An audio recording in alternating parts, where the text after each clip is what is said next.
আমরা মূলত আসছি এখানে একটা তথ্য নেওয়ার জন্য। কথাটা রিফোনের টাকাটা আপনারা ব্যবহার করতেছেন, এটা আমাদের কাছে খবর গেছে। আমরা আবার রিফোন করতে রিফোন এদের যেভাবে একটা সমাধান করে দেয় এভাবে তাদের কাছে কয়টা তোমার কিছু খাওয়া পাওয়া থাকলে প্রত্যেকের তুমি স্ট্যাম্প দিয়েছি। তোমার সমস্যাটা সমাধান করতে হলে কিতা করতে দেবো ফলাফলের আমরা একদম আমরা একটা স্ট্যাম্প ফলাফলের অনুমতি দিয়ে দেবো, করে ফলাফল অনুমতি দিয়ে দিন ভাই। দুদিন পর পর ঝামেলা না লাগে না, চেয়ারম্যান ম্যান বললে মুখ বিচার আসবে না না বসেন আমরা এনে বই আমরা দিকে বল। তো এই বিষয়টা মনে করেন যে রিফোনের যে জায়গাগুলোতে বর্তমান সিচুয়েশনে রাস্তাটা যে ব্যবহার করতেছেন এটা কি রিফোনের রাস্তা? কোনটা উনি তারা দলিলের জায়গা। আচ্ছা, দলিলের জায়গায় আমি বলছি আমি তো দলিল বলে চাইছি না, এটা আমরা তো একটু বলি তারা এনে আমরা একটা কত বছর এখানে প্রায় 20-22 বছর। আচ্ছা, 20-22 বছর। আচ্ছা, তো এখনকার মূল বিষয়টা হচ্ছে আমরা এই জিনিসটা রিফোনের লোকে বইয়া এত ঝামেলা না করিয়া বলে তুমি আমরা চলাচল অনুমতি দিয়ে দাও, কম দেয় দেশ দেয় আল দেয় দিন দেয় একটা দিয়ে তুমি যাতে ভবিষ্যতে আমার ছেলে মেয়ে না যাতে কোনো সমস্যা না হয়। এনে মোট ফ্যামিলি কত? ওই জন্য 12-13 জন করি। আপনার কি নাম? মনে আসলো জি আসলো আসলে বয়স কত হবে না? ওই 5 আপনার জন্মস্থান কোথায়? জন্মস্থানে রংপুর। হ্যাঁ, রংপুর রংপুর। এখানে আসলেন কবে থেকে? এখানে প্রায় 30 বছর মতো। 30 বছর। এখানে যারা যারা আছে সবাই কি মানে ভিন্ন এলাকা না এখানকারও আছে? বঙ্গুনগরের আছে, হ্যাঁ, ধর্মন্দর কাইকাচরে ঘুরবেন আমরা বাড়ি তারা সবাই বাড়ি করি না, সবাই বাড়ি গেছে। এখন কথা হলো যে রাস্তাটা যে গেছে পাশে দিয়ে এই রাস্তার মালিকানা টাকা এই রাস্তায় তো সবাই আট, আমরাও আটে ফ্যামিলি আটে। রাস্তাটা আমরা সবাই আগে ধরেন এখন আমরা যে রাস্তাটা দিয়ে আসছি ধরেন ভয় মালিক কোথাও কোথাও মানে রাস্তা তো মালিকানা থাকে, কোথাও জেলা পরিষদ, কোথাও সড়ক জনপদ মানে সরকার থাকে, আবার কোনো কোনো রাস্তা ব্যক্তি মালিকও থাকে ছোটোখাটো রাস্তা হলো। এই রাস্তাটা দিয়ে ধরেন না এখানে এই পরিবারগুলি চলুন, এই রাস্তাটা মালিক লঙ্কা উল্টাচ্ছি তারা মারি তারা বলতে কারণ রিপনটার বাপে তারা দলিল টাকা। কারণ ঝামেলাটা কোন জায়গায় জামালাটাকে আমরা শেষ করে দিতাম নি যদি কোন যে একবার লেগে জীবন লেগে শেষ করে দেবো কেউ আর আগে কোনোদিন আপনারা কত না দিয়ে রাস্তাটা ইয়া গ্রামবাসী সবাই আছে, সবাই গ্রামবাসীদের লোক কতদিন ধরে ঝামেলা চলে? কতদিন? বেশি দিন না 4-5 বছর। 4-5 বছর তো বেশি দিন।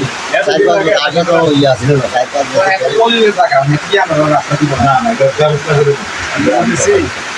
4-5 বছর লাগেনি এই ঝামেলাটা বসলে দিন মেয়ে তো এটা ধরেন না হইয়া যায়। আচ্ছা আমার এই বিল্ডিং এর আমার এন্ডিং এর নাকি বলে 20 ফুট না 15 ফুট করছে এন্ডিং। আর ফরসে হ্যাঁ, ওরা বলে এ কইছে আমার কাছে কইছে মামা আপনার আধা ঘন্টার উপরে জায়গাটা পড়ছে ওই সামনে থেকে। আচ্ছা আচ্ছা এই আমার বাথরুমটার এমন একটা রড। আচ্ছা আচ্ছা আর আমার ঘরের পিছিয়ে যে হ্যাঁ এটার এক কলার কম পড়ছে এই থেকে একটু দিয়া ইন্ডিয়া সিঙ্গা। আমি কি পাইলাম নি আর জায়গাটা ইয়ে করতাম না, তে কি আইতে পারবো না। পরে এই দাদারা বলে মাটিটা বেশি হয়ে গেছে। পরে এই বলে মামা আপনি কীটা করবেন। পরে এই জায়গাটা আমি মামুর কাছ থেকে কিনছি। আচ্ছা ড্রাইভার বাড়ি এই আর একজনের কাছে বেচছি। পরে আমি জায়গাটা কিনছি, কিনে করে দিন গেছি রোহিত ভাই জায়গাটা এমনি বিষয় আমি কিনতাম নি জায়গাটা, সবাই কিনো সমস্যা। এই আমরা চার ফ্যামিলি আচ্ছা জায়গাটা নিছেন একবার তো হচ্ছে 9 ঘন্টা, একবার হচ্ছে 8.5 ঘন্টা, এইভাবে বন্ধ করে দিছি আর কি। 2 ঘন্টা পুনে 1 ঘন্টা করে বন্ধ করে দিছি। আমার এমনি এই জায়গাটা বসে ওরা কত বছর তো এমনি রয়েছি রনের পরে। ওরা কি আর 4-5 বছর মানে হয়েছে না বেশি হয়ে 1 বছর। পরে একদিন আমি নামছি আর দলিল চাইলে নাকি সঠিক জায়গা তারা পরে ওই তারা বসত পাইছে। আমার একদিন গুণ করছে অমনিতে আমি ডাক দিয়ে নিল, ফোন করে নিল মামা আপনার এমনি এমনি পড়ছে। ওরা কিন্তু ক্লিয়ার আমি নিয়ে যাবো। আচ্ছা আচ্ছা নিয়ে দেয়া কইল আপনি কিছু টাকা দিতে হইব আমার। আমি কোনো ভাবি না দেও আমি তো জায়গাটা একবার কিনছি বহুত পোস্টে, আজ তারা 10 বছর 20 বছর 15 বছর আগে কি আল্লাহ গেছে কঠিন। এই আমলে আমি জায়গাটা কিনছি এর কাছে। আমার এই সর্বমোট এই জায়গাটা 75,000 টাকা দিয়ে কিনছি। মামুদের জিঙ্গে এলাম কিন্তু রোজ ভাই ওখানে কি বলে জায়গাটা তারা আপনি পায়, আপনি একটা পয়সা লাগছেন না, আপনার কাছে একটা আমি কাজ কারবার করলে আপনি ওটা যেটাই মনে করেন আপনার লোক একটা কথা জিঙ্গেল লাগবে না, 100% আপনি আইন না আইন এটা পরিস্থিতি। অবশ্যই অবশ্যই। পরে আমি জিঙ্গে গিয়া কইলাম রোজ ভাই আল্লাহ এটা কিটা করন যায়, এ কইল আমি তো বেচছি, তারা যদি জায়গা পায় তারা আচ্ছা দেয়া যাক, এভাবে কইয়াতে কয়েকদিন কইলাম, এবার আর কোনো আমার কাছে ধরা ধরা দেয় না।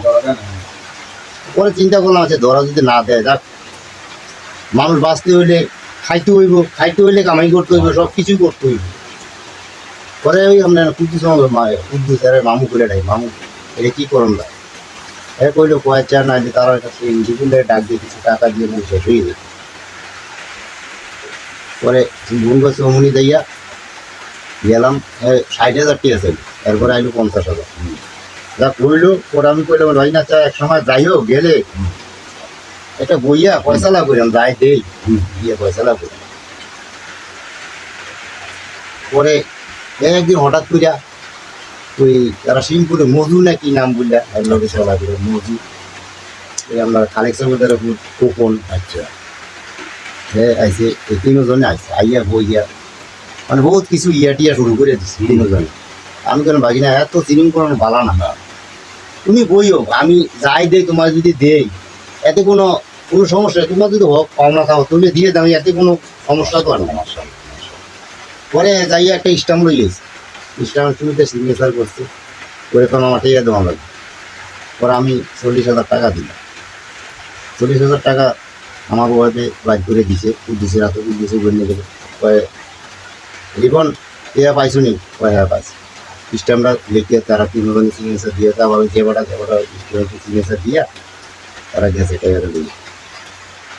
এরপরে কিছু কয়েক প্রায় বছরখানি আর নাই টিয়া, হঠাৎ করে একদিন আইয়া এই জায়গাটার ভিতরে ওই কোপনে তারা কি করে নাকি ইতান আমার কোনো দরকার নেই, এ আইয়া পুরো একটা গরম খাওয়া দাওয়া মানে আমারও একটা ধাক্কা দিছে, আমার ওয়াইফেরও একটা ধাক্কা দিছে, ওই বাইকটা কুপন না লম্বা কোপন, তারপর থাবড়া লইয়ে গেছে। তা আমি কইলাম কোপনে মামু ডাকি, আমার শ্বশুর বাড়ি কিন্তু কোপন ঘর মুদ্রার বাড়ি, মবিজ নাম্বারের বাড়ি। জায়গা থাকবো, আমি অসুস্থ মানুষ কিন্তু আমরা নিরূপ হয়ে গিয়া তার একটা রং পড়ছে। আচ্ছা তাও আরে দুধকে দাও। পরে এরপরে কুকুর না মানে বেশি গরম দেয় না, তা আমি কইলাম কুকুরনামো আমার শ্বশুর বাড়িটা এই মেয়েটা যেটা আমি বিয়ে করছি এই মেয়েটা আপনারা গ্রামের একবারই খালেক চৌকদারের বাড়ি, আমার নানা শ্বশুর বাড়ি, আমার নানা শ্বশুর বাড়ি আর আমার খালেক চৌকদারের বাড়ি এক বদলায় মানে একটা এই পাশাপাশি আর কি। এই যে রাস্তাটা, এই রাস্তাটা তো আমাদের সীমানাটা জায়গা সব কিছু ফিলার গাড়ি না আছে জায়গা জায়গা, এটা তো সেই ফিলার গাড়ি না আছে না, আমি কিন্তু ফিলার গাড়ি গেছি, ফিলারের বাইরে আইন তো গেট দিয়ে আছে। কি বুঝছি আমি বুঝিনি আমি কথাটা। আমি অন্য কারো টাকা কিনে যাইতাম বিলা ভাইজাম, কিন্তু আমার মনের ভিতরে ওই বিষয়টা হয় না। তো পরে কিন্তু আমি খোকনকে কইলাম রেগুন্ডে করে ভাগি না এই কাজটা ভালো হয় না, আমি টাকা দিছি কেন ওই খোকন ওই মানে ওই যে থাবড়াই তো গেছে, আমি কইতাম গেছি তারপরে যে আমাকে টাকা না 40,000 টাকাটা নিছে, এই টাকাটা আমি তো স্ট্যাম্পটা না আছে আমার কাছে, আমরা যে স্ট্যাম্পটা দিছি এটা আপনার কাছে আছে না, তাদের সই করে স্ট্যাম্পটা আছে না। এরপরে হে কইছে কোন এক গুন্ডা জায়গা, কোন এক আমি কইছি কোন এক গুন্ডা আর 1 গুন্ডা হোক আর 2 গুন্ডা হোক, তোমার যেটা হোক তুমি লয়ে যাও মারতে না, আমি চাই না আমার ভিতরে জিঙ্গে না বাবু দিয়ে দে। এখন যে চলাচল যে রাস্তাটা এটা তো টোটাল রিফর্মের তারা হ্যাঁ অঙ্কা গুনটা তারা দাবি করতেছে যে এই রাস্তা দিয়ে চলতে তারা কয়েকদিন আগে করছে। হয়তো টাকা দিতে হইব, বইয়া সমাধান করে যদি আমার গালো যা করে আমি তা দিতে রাজি। আচ্ছা তো আমরা হ্যান্ড শান্ত থাকি, আর টেনশন করেন না, আমরা যে জায়গা তাই বলছি ইনশাল্লাহ আর টেনশন করে ঠক দেন না, জিতবেন ইনশাল্লাহ, মানুষ চিরকাল বাঁচে না, একে অপর উপকার করতে পরে হবে। সে যে ব্যবহারটা করছে টাকা পয়সাটা বড় না, আমি 40,000 টাকা দিছি আমার স্ট্যাম্প লেখা আছে, এরপরে সবাই জানে কিছু কিছু মানুষ আর মামুরও জানাই রাখছি আমি টাকা হারে 40,000 টাকা দিছি, আর মামু কোনো লেখ বই কিছু কিছু কইছে না, দাদা আমি কইতে হইলে আর ধরা দিত না, হ্যাঁ হইলো ভাগি না, আর আমরা হইলাম পর ব্যক্তি অঙ্কা গ্রামও থাই, এটা মনে করে আর কিছু এখনো কইছি। ফোন নেই, জানান একটা